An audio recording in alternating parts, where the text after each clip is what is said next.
Out of the ashes of a fallen empire, in its most desperate hour, a legend was born. Not a legend of steel, but one forged in sacred clay.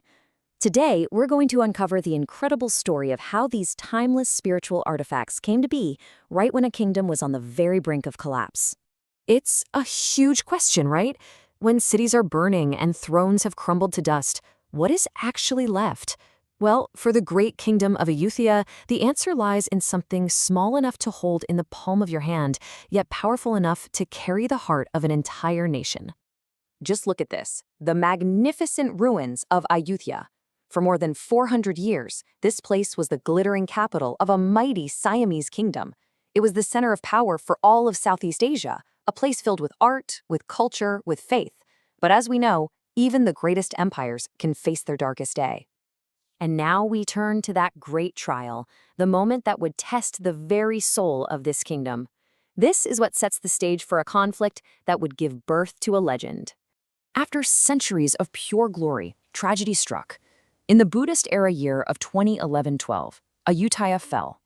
Burmese forces swept in, they captured the capital, and this incredibly proud kingdom was brought to its knees. A long, dark shadow of subjugation fell across the land.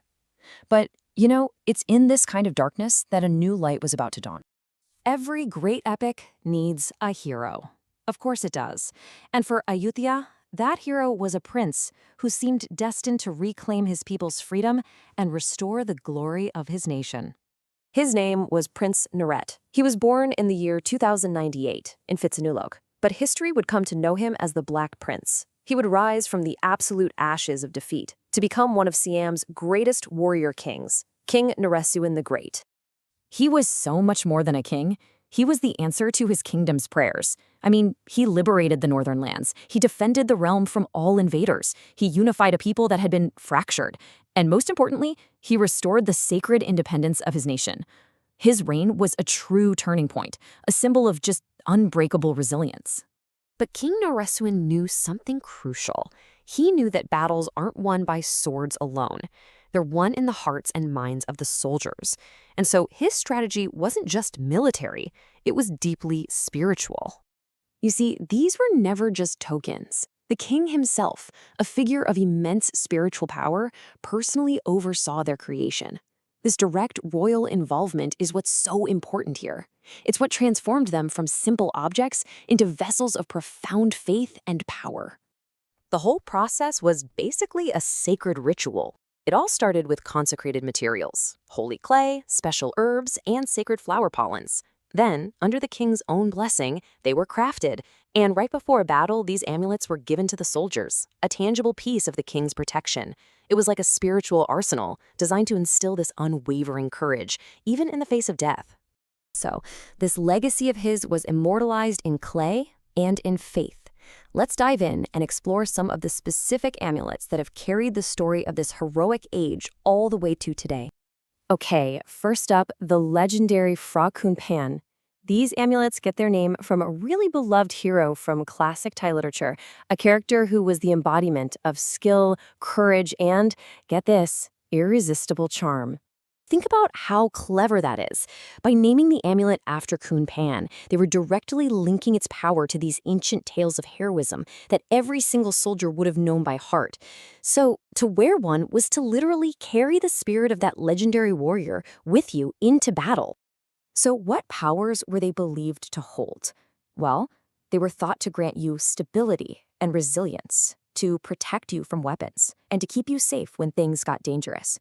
But they also carried a more subtle power, one tied directly to their namesake, an aura of attractiveness, a kind of charismatic charm, just like the great hero himself. All right, next we have a very different but equally powerful amulet, the Phra Pidta.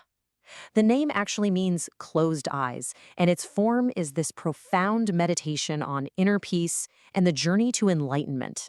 Every single feature of the Phra Pidta is just packed with Buddhist philosophy. Those hands covering the eyes, that symbolizes blocking out all the worldly distractions. It's the path to achieving nirodha, which is the cessation of all craving and desire, the state that ultimately leads to nirvana. The closed mouth is a reminder of the importance of right speech, while that lotus position embodies this deep, unshakable tranquility. So, what's the ultimate legacy of these small clay objects? Well, it's something that goes way beyond their physical form. They carry the weight of history, of sacrifice, and of an empire's unyielding spirit. I mean, just think about it for a second. From the humblest of materials, holy clay, sacred herbs, pollens from revered flowers, something eternal was created. These aren't just artifacts.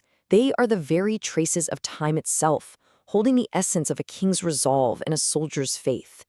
So the next time you see one of these ancient relics, I want you to look closer. Look beyond that weathered surface. Because in every single crack, in every single grain of that sacred clay, a story of immense sacrifice and unconquerable faith endures. And it's in that story that a kingdom's soul was made immortal.